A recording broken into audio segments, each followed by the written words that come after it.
Holy smokers, that ain't no dang jokers. Look at the public count here today, almost an all-time high, well over $4 million. Just like that, congratulations everybody out there making a few dollars. If you're in the right positions, you should be making a lot of money in the market. If you're not in the right positions, it's a tough market for you at this point in time. The right positions being AMD. Look at this beast here today, up 9+%, $238 a share. We're now sitting on 113% of gains on AMD in the public count, well over $600,000 position now at this point in time. It's also the biggest position for me in my Patreon portfolio. I got a ton of shares in the public count. If you're an AMD shareholder out there, I'm sure you're enjoying life, making a whole lot of money now at this point in time. No. If you look at the market here today, it looked like it was going to be a great day, right? Market just goes roaring right from that opening bell, right? And then we just give it all back. Next thing you know, you're like, bankruptcy? Like we went from thinking about Lambos to thinking about bankruptcy. And then the market ends up kind of finishing with like a mad day. And that's the sort of stock market we're in at this point in time. Volatility is fully back now in this market. Look at the VIX here today. VIX opens low, right? Stocks up big. Then we have the whole give back of the market there. Volatility spikes up. VIX approaches 22. And then it kind of finishes in that May range, right? So volatility is now back in this market. The days of the stock market just goes up brainlessly every day. That's over, folks. That's over now at this point in time. VIX is back, and what we used to have for a market is now dead at this point in time. And then you look at a stock like Salesforce, CRM here, the stock just goes lower and lower and lower and lower. It doesn't matter. Stock market goes up, this goes down. Stock market goes down, this goes down, right? Stock down 18+% over the past year. 3 core subjects I want to speak about in today's video. First up, I'm going to tell you about some stocks you need to avoid until January, essentially, in a dynamic that happens in the market. I need to explain that so everybody understands that, okay? Second thing is Salesforce. What's going on with Salesforce? When is that stock going to start going up? My perspective and opinions on Salesforce specifically.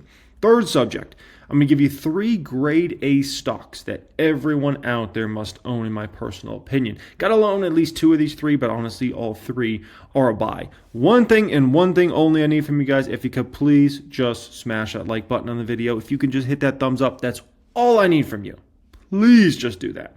And then additionally, to everybody that's already done that, thank you so much. Thank you so much, okay? Some of you guys hit that thumbs up right away, and I appreciate y'all in the biggest way. Additionally, if you want to see more of my videos in the future, make sure you're subscribed to the channel. If you're subscribed, higher probability YouTube will show my videos to you in the future. If you're not subscribed, lower probability. It's as simple as that, and it's free to be subscribed to the channel.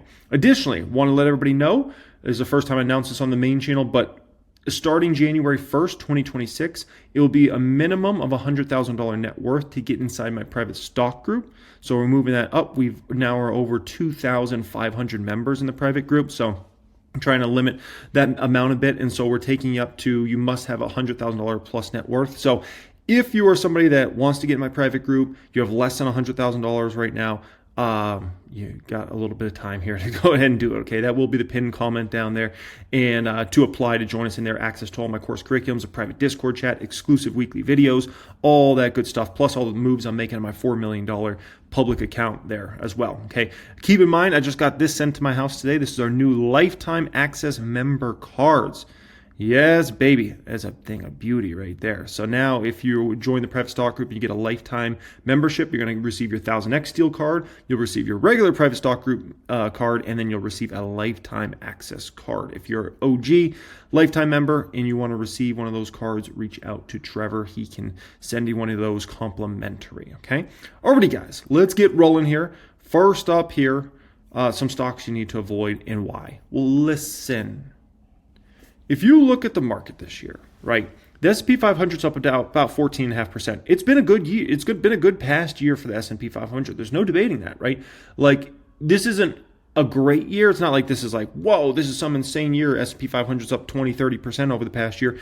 But 14.5% over a 1 year, you'll take that every time. If you tell me the S&P 500 can go up 14.5% every 1 year, I'll say go. I'll take that. Like, I don't need more than that. That's fine with me. I can make so much money in a market that goes up 14% a year. Like, with the sort of stocks I get positioned into, I'll gladly take that, right? But here's the thing you got to understand is when you have a market that's gone up a lot, you're going to have a lot of people that do what, right? Lots of profits being made. So that means lots of profits are going to be taken. Now, when you take a profit, guess what happens? You have to eventually pay taxes on that. Very, very important. A stock market that's been uptrending like this, people are going to take profits. Remember, a lot of people are not long-term investors. They're traders, and traders are taking profits all the time, right? And then you got a lot of investors like myself that maybe were positioned into stocks for years and years and years, and some of those stocks have maybe gotten overvalued now. And so I'm like, you know what? I'm taking profits out of this one, this one, this one. Not every stock in this market's overvalued. There's some that are significantly undervalued, but there's some that's no doubt in my mind they're very overvalued now at this point in time, right? So if you look at the public account alone, I've taken $668,000 of profits here in 2025, right? Which means I've got a lot of taxes to pay come April, right? A lot of taxes to pay. But what I don't do, but what a lot of other people do, a lot of fund managers, investors in general, do you know what they do? They do what's called tax loss harvesting. So they'll essentially take a stock in their portfolio or multiple stocks in their portfolio, and let's say they're down on those positions, they'll go ahead and sell out of those stocks, take those losses, so then they can write those off against their gains. And this creates a dynamic where let's say me in the public account there, let's say, I got those $668,000 in gains. So I'm saying, you know what? I need something to limit my tax bill that's coming, right? So I could sell a stock that hasn't done well, right? I don't have very many stocks that haven't done well, but I could pick one of them and be like, okay, I'm sitting at a $50,000 loss on this stock. Let me go ahead and write that off against my $670 gain. So now I only have let's say $620,000 gains, which is much less. Now this creates a brutal dynamic in the stock market where essentially the weak stocks get even more weak. So if there's stocks that have been going down, they've been trending down, right? People are going to take losses on those stocks. So the stocks that have been going down go down even more. And it's a vicious effect that many times hits in Q4. Many times it can hit in November, December. And when you get the market to trend down, it gets even worse. So what's some specific examples of some stocks that I can show you that I'm very, very concerned about this effect happening, okay? And this is very widely known if you're an investor in the market, but here's the deal. Listen. RH stock, perfect example. RH stock down another 3.5% today. That's despite the NASDAQ being green here today. That's despite the S&P 500 being green, right? Over the past year, RH stock is down a whopping 46%, right? It's been selling on selling on selling for RH stock. If people are looking, fund managers, individual investors are invested into RH, right? And they're looking for something to write off some of their gains. Maybe they sold a bunch of NVIDIA shares this year and took massive gains. You got a stock like RH, you might say, you know what, let me go ahead and cash out of this one here in Q4. And that adds even more selling pressure on the stock that's already incredibly weak. Like this stock can't find any buying pressure on a normal day. So all of a sudden you have some people tax loss harvest. It sends the stock down even further, right? Another example of a stock, Bath & Body Works. Stock's gone down 19% over the past year. People are likely sitting on big losses here and they're looking in that Bath & Body Works. They're like, is this stock really going up anytime soon? They're going to feel like probably not. So you're going to say, let me go ahead and tax loss harvest against this one. Let me sell out of this and write this off against some gains, right? Cava. Oh, Cava. Look at this stock. Down 52.6% over the past year. Oh my gosh, is that brutal? Like danger in regards to Cava. Like if this market trends down a bit, you'll see Cava hitting the 40s like that, right? It's just brutal. But this is a stock that, keep in mind, a lot of growth investors were invested into because they had big growth rates. The same type of person that would have bought NVIDIA stock, it's the same type of person that would have bought Cava stock, right? High valuations, but it's got the growth. But the growth rates have come down immensely on Cava, so everybody's flooded out of that stock. And now it's gone down 52% despite the stock market being up 14.5% over the past year. So you want to talk about stock that people might be sitting on massive losses. You could have people sitting on hundreds of thousands or millions or tens of millions of dollars of losses depending upon how heavy they went, right? And they're looking and they're like, okay, I got $6 million in NVIDIA gains. Say it's a small fund or something like that. They got $6 million of gains they've taken out of NVIDIA this year. And then their Cava position, they're down $4 million on that. I say, you know what? Let me just cash out of this. Consumer's getting weaker. Like it's not going to be good anyways in the short term. So let me write off some of those NVIDIA gains against this, right? Whirlpool, another good example of this. That stock's down over 30% over this past year. Brutal. I mean, you just got to keep in mind, if the stock market downtrends here in Q4, it's just going to be the cherry on top when it comes to a lot of these stocks, and they'll just go down more and more, right? And so, you get the S&P 500 to go down, let's say 10% between now and the end of the year. That's not a huge move, by the way. Like 10% down, we would still be up 4% roughly, or somewhere around there roughly, right? Over a year basis. But let's say hypothetically S&P 500 goes down 10%. I mean, you're going to see you're going to see something like a Whirlpool go $60. You're going to see something like Cava go into the 40s. See something like Bath and Body Works go do-si-do 22, maybe even lower than 22. You'll see something like RH go down 125. Maybe if the market got hit really hard, RH would go under 100, right? So just something to keep in mind there. But that leads me to another tax loss harvesting type stock, which is subject number 2 of this video. Salesforce, CRM, was one of the best, most respected stocks for the longest time in the stock market, but over this past year, it's just been thrown out, down 18% over the past year, right? And people are like, when does this stock start to go up, right? Another potential tax loss harvesting stock at the end of the year, right? November, December. So before I go further on Salesforce, let me show you my numbers. Let me show you my bull case, base case, and bear case for CRM Salesforce, okay? I have them doing 14% revenue growth per year over the next 4 years under my bull case. This is using 1000xstocks.com, okay? I have them doing 22% net income growth. They shouldn't do a massive amount of hiring over the next, basically 26 to 29. They should run the company very lean. So much of that revenue should hit the bottom line. And keep in mind, they're going to buy back a lot of shares, so that will help their earnings per share even more. But if they can do 14% top line, 22% bottom line, in SaaS space, 29 to 34p is very fair for a company growing mid-teens revenue and let's call it low 20s net income. That puts a stock at somewhere between $500 and about $27 and $617 come 2029, which gives me a compound annual growth rate well into the 20s, right? But that's my bull case. What about my base case? Base case is just a fancy way of saying what I actually expect. Here's my base case. I have them doing 12% revenue growth per year on average, 2026 to 2029. I have them doing 20% net income growth, 2026 to 2029 on average. 27 to 32p is very fair for a company like Salesforce at those sorts of growth rates in this space. That gives me an 18% compound annual growth rate on the low end, 23% on the high end, so we can call it 20-ish%. Listen, that's why I'm buying Salesforce stock right now. If you can give me if I can run my numbers and over the next 4 years, I get a compound annual growth rate of 20%, I got to take that. I can't just be like, no, let me stay on the sidelines. It might go lower short term. Maybe they're going to tax loss. No. At the end of the day, you give me a CAGR of 20%. I'm taking that, right? Here's my bear case for Salesforce. My bear case is really bare. I'm only doing 6% revenue growth per year, 26 to 29. That'd be brutal. 10% net income growth. That would be brutal for them. And then 22 to 27 PE for a company growing mid-single digits revenue and low double-digit net income there. So gives me a compound annual growth rate of about 3 to maybe 8%, somewhere in there. So even under my bear case, I don't lose money. So my bear case, I don't lose money. In my base case, I get a CAGR of 20%.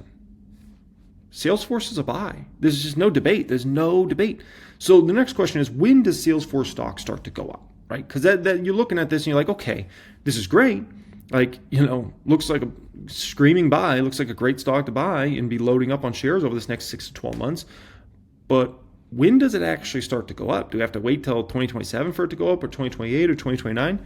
Here's the deal on exactly when Salesforce will start to go up. Salesforce has a product they launched in the past year, Agentforce. Now, this is supposed to be Salesforce's next big product. Wall Street's not convinced that this product is the product yet. Once Wall Street becomes confident that this is a banger product, you will begin to see Salesforce stock go up dramatically. Not a small amount, dramatically. But they've got to become confident that Agentforce is the next level of growth for Salesforce. But here's the thing, ladies and gentlemen.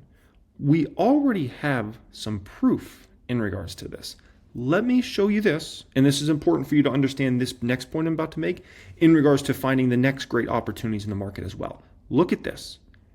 What I'm showing you right now is Salesforce revenue growth percentage per quarter over the last number of quarters, okay? Now, what you're going to find is a company had clear deceleration of revenue growth going on. They went from 11.2% revenue growth down to 10.7, down to 10.74, down to 8.39, down to 8.3, all the way down to 7.6. Then they flattened out. 7.6, then 7.62. Latest quarter came in almost 10% revenue growth. The inflection has already happened in Salesforce. This is a big moment for a company. When you have a company go from the growth keeps decelerating to then flatlining to then going back up, you're at an inflection point in the business, and there's something fundamentally changing for the better with the business model. And so Wall Street's behind the curve in regards to Salesforce. They should already be buying the stock aggressively. They're waiting until like 100% convinced of agent force. And I'm like, they already need to be buying now. They need to be buying Salesforce right now. They can't wait until all of a sudden revenue growth goes to 11, 12, 13, 14%. They wait till then. They waited way too long. They need to be buying right now during this period. And so Wall Street's behind the curve. It's not the first time. It won't be the last time. They're always behind the curve, right? That's Wall Street for you. And so at the end of the day, Salesforce, in my opinion, is one of the best buys right now in the SaaS space, right? It's got one of the lowest risk profiles I can find in the market. It's got one of the highest reward potentials, right? And this comes from somebody that was an aggressive buyer of Palantir stock and made a fortune of money on Palantir stock, right? Treated me phenomenal. But Palantir comes with massive risk at this point in time. The massive risk in regards to Palantir is as soon as that revenue growth starts to decelerate, the stock's going to get absolutely obliterated. Obliterated. Not like, oh, it's going down a few percent. No, it's going to get obliterated. And the question is that next quarter? Is it the following quarter? Is it the following quarter? And Palantir comes with not a lot of upside because the valuation's gone so insane. The forward P on Palantir is like 300. The 2-year forward P on Palantir is like 200. So there's not a lot of upside potential left for Palantir, right? And the downside risk is significant as soon as that growth rate starts to decelerate, given where the valuation's at. So if I had to go Palantir or Salesforce over the next month or 2 months, who knows? Like, I wouldn't be surprised if Palantir outperformed for the next 1 to 2 months. But over the next 4 years, there's not even a question. Salesforce will dominate Palantir over the next 4 years, essentially, in regards to risk-reward profile there, right? And then Palantir will go through a crash at some point in time once those revenue growth starts to decelerate. It'll go through a crash, and it'll be a phenomenal time to then buy Palantir again, right? And so, there was past times that it made sense to buy Salesforce over a stock like Palantir. Salesforce had a better risk-reward profile. And then there was times where it was better to buy Palantir over Salesforce. For instance, 2022, you got to buy Palantir at what? $6 a share, $7 a share, $8 a share, $9 a share. Like, easy peasy lemon squeezy, at least from my perspective on that, right? And you got to make fortunes of money. Right now is not that time, right? Now's the time to look at a stock like Salesforce over a stock like Palantir.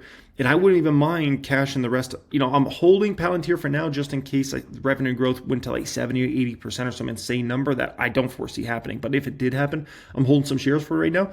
But I wouldn't mind swapping out the rest of my Palantir for Salesforce at this point in time. Because I'm playing this game for the next 4 to 5 years, not for the next, 4 to 5 days or the next 4 to 5 weeks or something like that, right? Alrighty, next one up here. Let's talk about the 3 grade A stocks everyone must own, okay? First one of these 3 is this one. AMD. AMD's a beast. It's a must-own stock at this point in time. Everyone's got to own this stock. The levels of growth here that this company is going to start to report is going to be phenomenal, right?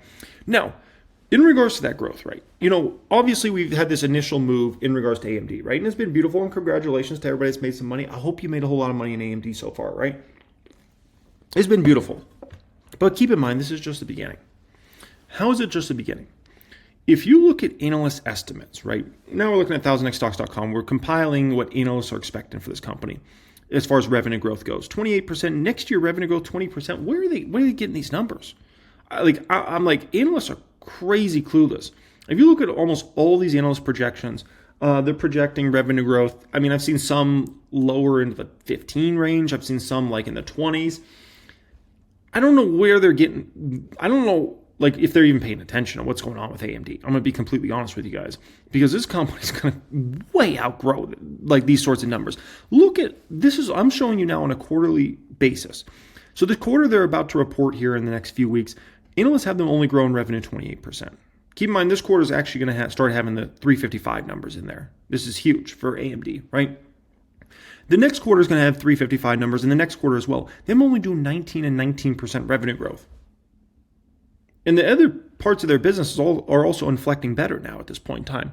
So I'm like, I don't know what analysts are up to here. Or like, this is crazy to me. Like, come on, analysts. Like, holy smokers, that's no dang jokers, right? Now, additionally, analysts, even in some of these quarters, when they're going to start to have the 400 series hit the numbers, right? Like right here, they have them doing like 35% revenue growth, 45% revenue growth, 46% here. They basically, analysts' best case is some quarters are going to maybe go into the 30s and 40s, right? Here's the deal. If you look at nvidia, when they were going through their major first couple years of their growth cycle, right? AMD's just finally this next quarter they're about to report is just AMD's first foot into the AI opportunity, and then it's just going to get more extreme over the next 2 years, essentially, right? But if you look at what NVIDIA was reporting for revenue growth numbers, 101%, 205%, 265%, 262%, 122%, 93%, 77%, 69%, and even the latest quarter, 55% revenue growth, well deep into the AI cycle. In the best case scenario for any quarter coming up in the next number of quarters is 40-something% revenue growth. What are they doing? What are these analysts doing? Are they not paying attention? Like, come on, man.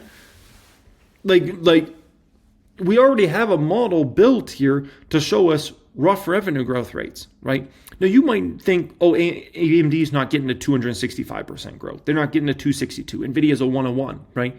You're going to tell me they're not going to get to 55% revenue growth for some of these quarters? You're going to tell me for some of these quarters they're not going to get to 60 or 70%? I think that's very doable. I think it's debatable if they're ever going to get to 265% revenue growth.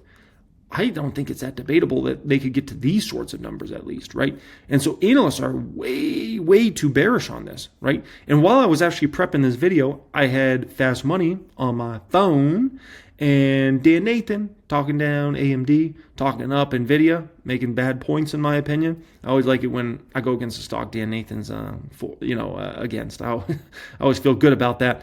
But, and it just goes to kind of like these Wall Streeters still haven't woken up to the massive opportunity here that is an AMD stock. They have not woken up to that opportunity, and it's right in front of them, right? So the next 24 months, AMD stock, where do I see it going? I believe 400's in the bag for AMD now at this point in time in the next 24 months. I think it's a coin flip if the stock's going 500 plus in the next 24 months. Like, it's a 50-50, I would put it. And if I had to put odds on it, I live in Vegas, we put odds on everything. The odds that this stock could actually go 1,000 plus in the next 24 months, it actually has a chance. It's a low probability in my opinion. I'd put it at about 10% odds, but it is a chance. If they start to, no one is prepared for AMD if this company starts to report revenue growth rates of 50+%. No one is prepared for that. No one. No one's talking about it. None of these Wall Streeters are talking about it. None of these fund managers are talking about it. If all of a sudden, next thing you know, in the next year or two, AMD starts coming through with 50% plus revenue growth rates, Wall Street's going to lose their mind. What happens if AMD starts to grow 70%, 90%?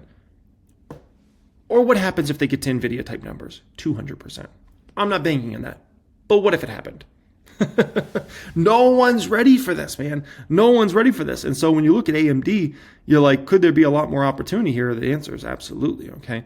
Alrighty, next stock up here. The second stock, these three grade A stocks, that is a great buy. Amazon, amazing Zon. This is the second one of these three. Before I go into Amazon, right, and this is a position that's very important to me in the public count. I'm up $116,000 on it so far. Listen, man, before I go into the numbers, before I show you my bull case, bear case, base case for Amazon over the next number of years, where the stock's going, all that sort of stuff, listen, just get back to yourself. Think about how much money you have spent on Amazon over the last 5-10 years. Think about how much money you're going to spend on Amazon over the next 5 to 10 years. Think about how much money your friends and your family members are going to spend on Amazon over the next 5, 10, 15, 20 years.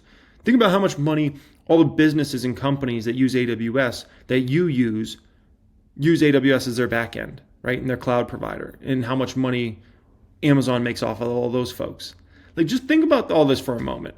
And owning Amazon stocks is actually a great chance to give back to yourself. It's like, credit cards do cash back or whatever. Like, this is like a cash back situation, right? You spend $5,000 a year on Amazon, great. You own a lot of Amazon shares, you probably hopefully made more than $5,000 back on that. You spend $2,000 on Amazon, products you buy on Amazon a year, hopefully you make a lot more than $2,000 a year on Amazon stock, right? So it's a chance to give back to yourself when you own Amazon stock. Now, I posted this on X here today. People were complaining about Amazon and X. I'm like, What are people complaining about? So people are complaining about Amazon today. No clue why. Amazon's one of the easiest buys in the stock market. Low risk and high reward the next 5 years. Buy and don't stop buying Amazon stock. Yeah, I'm up 100. I'm up 6 figures on Amazon stock. Just in the public account, never mind private portfolios, right? I'm still actively buying Amazon stock right now. That speaks volumes. As not often I'll make 6 figures plus on stock and I'll be like, still need to be loading, and where I'll still be buying that stock actively. That very rarely happens. You got to be a special company to do that, okay? No, here's a deal with Amazon. The stock trades way too cheap right now. You look at a forward P on the stock at 31, right? Keep in mind, this is probably, that 31's actually probably a lot lower, okay? But you compare it to somebody like an Apple, another peer company, one of the biggest companies in the world, right? Apple trades at a 33 forward P. So higher than Amazon, but the difference is Amazon's a company you can count on growing double-digit percentages each year. Amazon or Apple, you cannot count on that. You know, analysts have them growing revenues this year 8%, next year or current year expected revenue growth about 8%, and next year about 5.5% for Apple, right? So no question, if you compare Amazon versus Apple, like Amazon's a way better buy, right? But remember, I talked about this number is actually probably lower. It's probably they're probably trading at a forward P right now like 25, 27, 28, something like that, and not actually 31. And here's why. We're going all the way back to the beginning of 2023. Look at every single quarter, and what do you see? Monumental beats in the earnings per share. Every quarter, they beat 10 cents here, 31 cents here, 35 cents, 20 cents, 15 cents, 24 cents, 29 cents, 38 cents, 23 cents, 30. These aren't like, oh, they beat by a penny or a few pennies. No, they're knocking out of the ballpark every quarter. So when I show you Amazon's trading at a 31 forward P right now, understand it's probably like a 27 in reality. Because my guess is over this next year, the company's going to come in and smash analyst estimates, right? So the stocks trade the 2-year forward P is probably the actual forward P in my opinion. And the 2-year forward P on Amazon is probably 22. It's probably a do-si-do in regards to this one, which for a company growing top line and bottom line double-digit percentage, come on, man. That's a little bit of a joke there. So what's my bull case, base case, bear case for Amazon? Okay, so my bull case for Amazon, 14% revenue growth per year, 2026 to 2029, 20% net income growth for the company. Net income should grow at a much faster clip than revenue for Amazon. And a huge reason of that is not only AWS and the profitability there, but the ads business. The ads business is starting to become substantial for Amazon, and that, we know the big money's in ads, right? Ask Google, ask Meta, like that's straight profit. So I have been getting a 12% net income margins come 2029, 35 to 40 PE under a bull case where, mid-teens revenue growth and 20% net income growth. 35 to 40 would be very fair. Gives you a compounding annual growth rate of 23 to 27%. And the stock should be somewhere between, let's call it about $500 and maybe $560 in this sort of bull case scenario. But what about my base case? What about what I actually expect for Amazon? Here it is. My base case for a company, 12% revenue growth per year over the next 4 years, right? 26 to 29, 18% net income growth. Once again, get to my 12% net income margins come 2029, 33 to 38 Ps, fair for a company growing low double-digit revenue, and let's call it high teens net income growth. $433 stock to maybe a $500 stock, and a compound annual growth rate of 20%. You give me a CAGR of 20%, I gotta take it. I can't just sit on my hands in that situation. I got to take that opportunity. And that's my base case for Amazon. It's nothing crazy. Like, you just look at the numbers. Is it crazy to assume Amazon will grow 12% revenues per year? No, that's nothing crazy about that, right? No, my bear case for Amazon has them only grown revenue 10% per year, which I don't know how they would only grow 10%. When you think about Amazon Prime, be able to go up on price on that from time to time. When you think about the e-commerce business continue to grow, when you think about AWS continue to grow, when you think about the ads business continue to grow, it's almost impossible for me to imagine Amazon only growing 10% per year over the next 4 years. But for my bear case, I did it. Okay, 15% net income growth per year would be horrible for the company. 30 to 35 Ps, very fair for a company growing top line 10%, bottom line 15%. I get a CAGR of 13 to 18%. If I'm not going to lose money on a stock over the next 4 to 5 years, under my bear case assumption, and not only that, but I'm going to outperform the S&P 500, buy and don't stop buying. Give me every share in sight of that stock. Every share in sight, right? Now, here's the next important thing. And by the way, Amazon's on the way to becoming a $1 trillion revenue company. Under my bear case, Amazon eclipses $1 trillion plus in revenue in 2029. Under my base case, they reach $1 trillion of revenue in 2028. And also in my bull case, they reach $1 trillion of revenue in 2028 for the first time. So it's going to either be 2028 or 2029. This company's going to be doing $1 trillion plus of revenue. Incredible, right? But here's the thing you got to understand about just the e-commerce business. Keep in mind, the AWS business, ads business, those are straight profit. Those are massive businesses in revenue terms as well, but they're straight profit businesses. But if you're wondering where Amazon's revenue is going over time, you got to understand how commerce goes over time, okay? So Walmart, if you look at Walmart, back in 1995, and Walmart was, you would have thought Walmart already had locations everywhere. They could have locations, right? Like, can Walmart even get that much bigger? Walmart was doing $106 billion of revenue back in 1995. They're going to do about $700 billion over the next year. $700 billion of revenue from $106 billion. If you look at Costco in 1995 was doing $20 billion of revenue. They're already a giant. They're going to do 260 plus, right? 260 plus in revenue. Way over a 10x, right? Why do these sorts of companies continue to grow so massively even when they're huge, right? Like, why is Amazon, like, Amazon's about to go to $1 trillion in general company revenue wise, but I think by sometime in the early 2030s, the company's going to be doing $1 trillion plus just on the e-commerce side of the business. But why? Well, one, you take market share over time if you're a dominant retailer, and that's what Amazon does, right? Two, everything gets more expensive. And so imagine going into a Walmart in 1995. Everything was dramatically cheaper than it is today if you go into that same Walmart in 2025, right? Go into a Costco and go buy a big bunch of toilet paper in 1995 and go do that same exact thing today. It's massively more expensive.